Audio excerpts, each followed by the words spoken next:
Good morning, students. Once again, I am back with the chapter. So, today we will study the second part of the chapter from your Honey Dew textbook. So far we have seen that the author has found the letter in the drawer. So the letter is written by Jim McPherson to his wife. So today we will be reading all about the letter in the second part. So without wasting much time, let us begin our reading. So it is written, Dearest Connie, I write to you in a much happier frame of mind because something wonderful has just happened that I must tell you about at once. So, Jim McPherson is writing to his wife, Connie, and he tells that in the morning something wonderful has happened. Jim McPherson is very happy and he wants to tell his wife immediately about that particular matter. We were all standing to in our trenches yesterday morning, Christmas morning. He tells that they all were standing, that means they had taken the position in their trenches. Trenches means a long, deep ditches in the ground where soldiers hide from the enemy. In the battlefield, actually trenches are there where they hide from their enemy. Okay, so all they were taking position in the trenches yesterday morning, that means Christmas morning. Okay, it was crisp and quiet all about. Everywhere there was silence, as beautiful a morning as I have ever seen, as cold and frosty as a Christmas morning should be. Okay, as it is considered that Christmas morning should be cold and frosty. In the similar manner, it was the weather was just like that, cold and frosty. So everywhere there was silence. So Jim McPherson tells about the situation to his wife. I should like to be able to tell you that we began it, but the truth, I'm ashamed to say, is that Frizz began it. So he tells that instead of beginning by themselves, it was begun by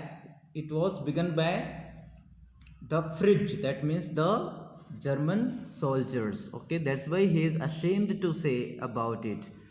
First, someone saw a white flag waving from the trenches opposite. That means from German soldiers, that means the fridge from that side, one of them was waving the white flag from their trenches. Then they were calling out to us from across no man's land, Happy Christmas, Tommy, Happy Christmas. So they were waving the flag as well as they were wishing us. They were wishing us Happy Christmas, Tommy, Happy Christmas. Tommy is considered here the referred, here it is referred the soldiers of England.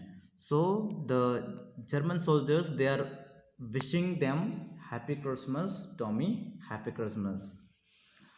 When we had got over the surprise, some of us shouted back, Same to you, Frizz, same to you. So when they were wishing us, we got surprise, he tells. Okay. And some of them wished them back, saying, Happy, same to you, Frizz, same to you. Okay, that's why they too replied, Same to you, to the German soldiers. I thought that would be that. We all did, but then suddenly one of them was up there in his grey great coat and waving a white flag.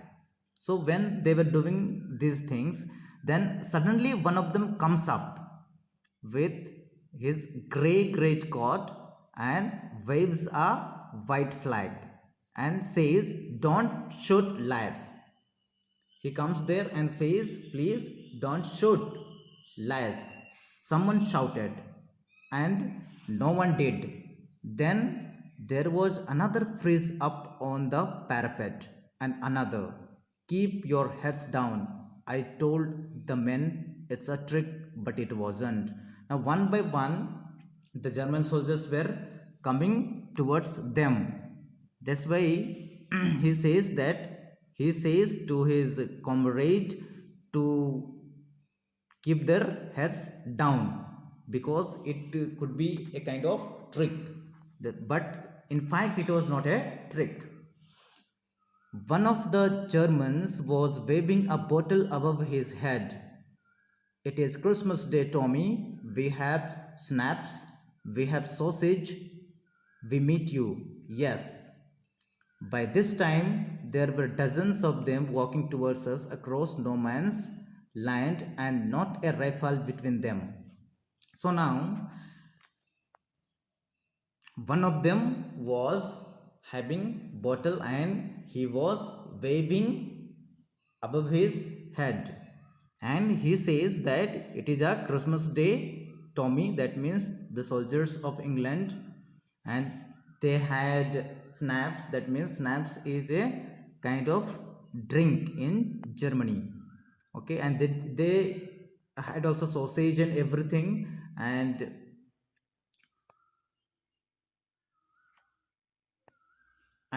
12 of them, they were coming towards them, and they did not have the guns or rifles with them. Then little Private Morris was the first up. "Come on, boys, what are we waiting for?" Then the little Private Morris, he comes up first and says, "Come on, boys, what are we waiting for?" And then there was no stopping, and then there was no stopping them. "I was the officer." Then Jim McPherson says that he was the officer, and if he wanted to stop them, then he could have done it. But he doesn't do that.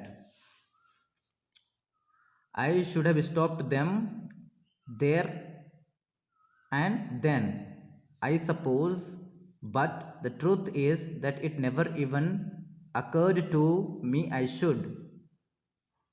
He says that he should have stopped them, but the truth is he did not feel like doing so. That's why he doesn't stop them. All along their line and ours, I could see men walking slowly towards one another. Now, from both the sides, they are walking towards one another. One side grey coats, and the other side khaki coats. That means grey coats, they are the soldiers of Germany, and khaki coats, they are the soldiers of England. Okay, meeting in the middle. Both of them are, both the parties are meeting in the middle. And I was one of them. I was part of this. In the middle of the war, we were making peace. Now, both the parties are meeting in the middle, and instead of war, they are making peace in the battlefield. Okay, this is the situation has happened.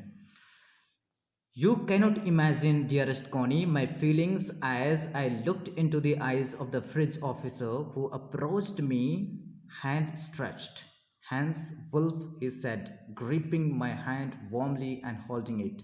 So now Jim McPherson tells that you cannot imagine what kind of feelings he went through as he looked on the eyes of the German officer who approached him and outstretched his hands, shook the hands, and introduced himself, telling he is Hans Wolf, and and he also told him that he was from Dusseldorf and he played cello in the orchestra and said Happy Christmas. Okay, that's what it is said, that he gripping my hand warmly and holding it. "I am from Dusseldorf. I play the cello in the orchestra. Happy Christmas." He introduces himself and says Happy Christmas to the officer of England.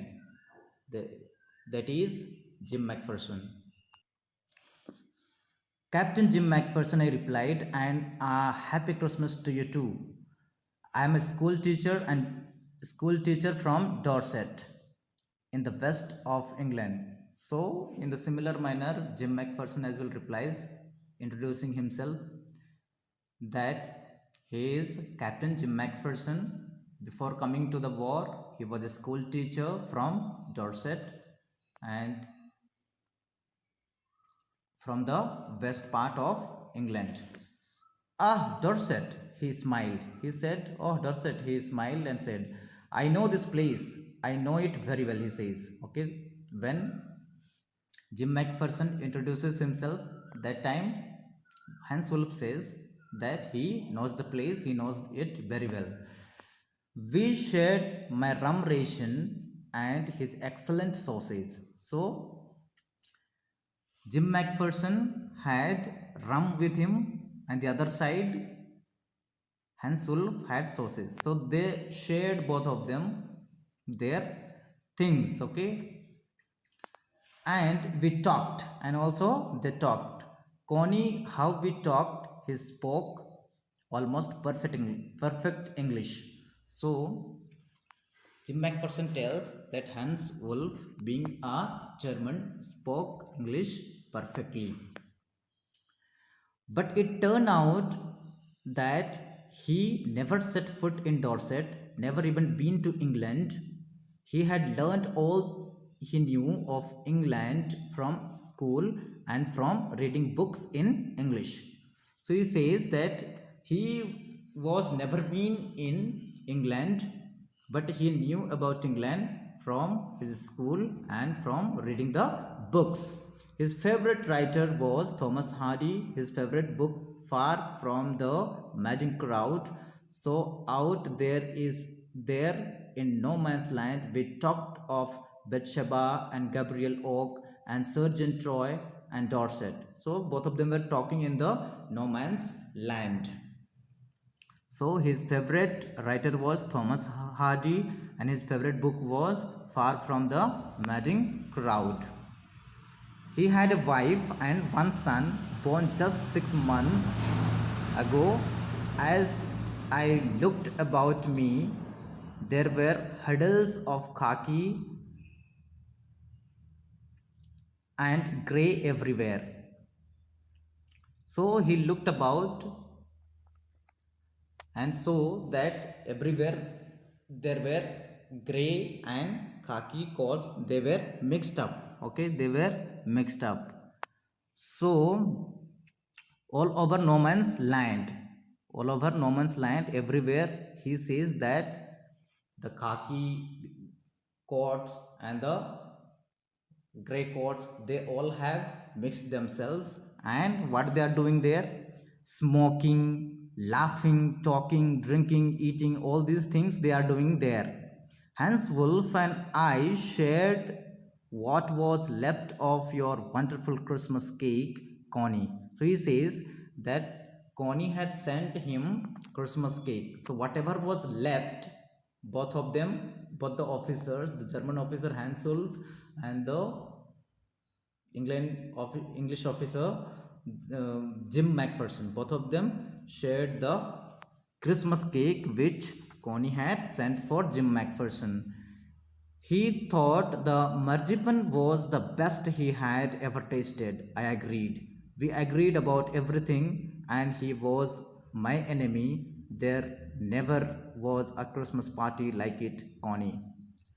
He shares and tells that he liked the marzipan cake most and the best, and he had ever tasted the cake in his life as best as in his life. So there was never a Christmas party in that manner. Then someone, I don't know who, brought out a football. Great coats were dumped in piles to make goalpost, and the next thing we knew it was Tommy against Frizz out in the middle of no man's land. So in the no man's land, there was a football match between German soldiers and the English soldiers. Okay, so someone brought the football, he doesn't know, and they had a football match there in the middle of the no man's land. Hans Wolf and I looked on and cheered, clapping our hands and stamping our feet to keep out the cold as much as anything. So both of them were cheering, both of them were enjoying the football match, and they were watching the football match, and both the teams were playing, one side the Fridge, the other side the Tommy. There was a moment when I noticed our breaths mingling in the air between us. He saw it too and smiled. Jim McPherson, he said for a while, I think this is how we should resolve this war. That's why the again now German officer Hans Wolf says that instead of having a kind of war and so on, we should have this kind of things like football match and all. This is how we can solve the war and all, so that we can have a better kind of solution. A football match. No one dies in a football match. No children are orphan. No wives become widows. He says if we have a football match and all, and we can solve our problems and war, then no man dies, and no men die, and no children become orphan, and no wives become widows. So this is the perfect way of solving the problem. I would prefer cricket, I told him. So now Jim McPherson is telling instead of football, we can play cricket. Then we Tommies could be sure of winning probably. Then he says, if we play cricket, then we Tommies, that means we the soldiers of England, are pretty sure that we can defeat you. We are pretty sure to win. We laughed at that, and together we watched the game. Both of them were laughing, and both of them together watched the game. Sad to say, Connie, Fridge won 2 goals to 1. So he tells that it is very sad to inform you that Fridge won the match with 2 goals, 2 goals to 1. But as Hans Wolf generously said, our goal was wider than theirs, so it wasn't quite fair. Okay, so since only one goal is scored by our team, but since our goal was more wider, that's why he says generously that it doesn't matter because your goal was wider than ours. So that was not quite fair as well. The time came, and all too soon, when the game was finished. The snaps and the rum and the sausage had long since run out, and we knew it was all over. I wished Hans well and told him I hoped he would see his family again soon, that the fighting would end and we could all go home. So now everything was over, game was ever over, the party was over, everything was over, and their rum, their sauces, and everything was over, and now it is time for the partition. It is a time to say goodbye to everyone. That's why he says to now Jim McPherson is telling to Hans Wolf that he would see his family soon, and the fighting would be ended soon, and they all could go to their homes. I think that is what every soldier wants on both sides, Hans Wolf said. And Hans Wolf says that every soldier wants the same thing. They all want to go back to their families and meet them. Take care, Jim McPherson. And he tells Jim McPherson to take care. I shall never forget this moment, nor you. He saluted and walked away from me slowly, unwillingly, I felt. So now Jim McPherson is feeling uh, that Hans Wolf doesn't want to move from there,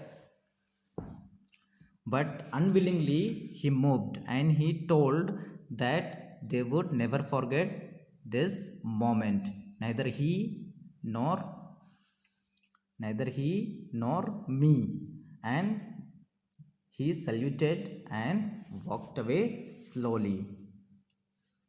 He turned to wave just once and then became one of the hundreds of grey coated men drifting back towards their trenches. Now, he turned only once to wave goodbye, and he mixed with his soldiers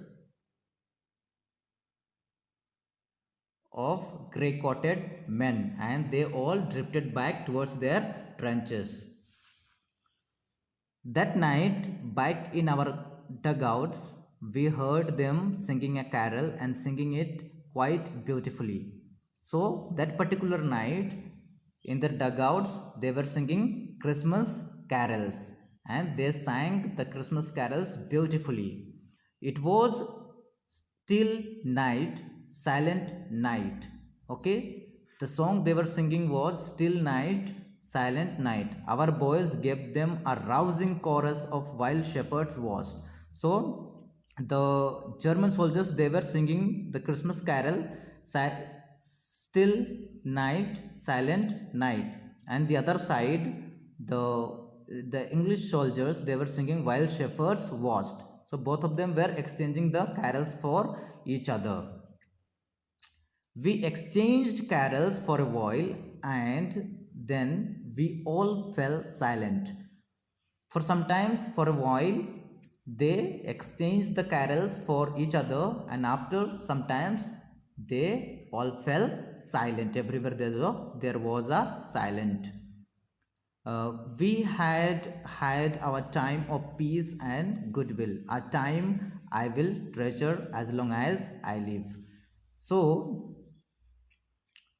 Jim McPherson tells that they had a really very good time of peace and goodwill, and he will treasure, he will keep it, he will preserve it as long as he lives this moment. He will never forget this in his life. That's why, as long as he lives in this earth, he will cherish it, he will preserve, he will treasure the moment. Dearest Connie, by Christmas time next year, this war will be nothing but a distant and terrible memory. So he says that next year, this Christmas will be nothing but distant, a terrible memory. It will remain just a memory and nothing.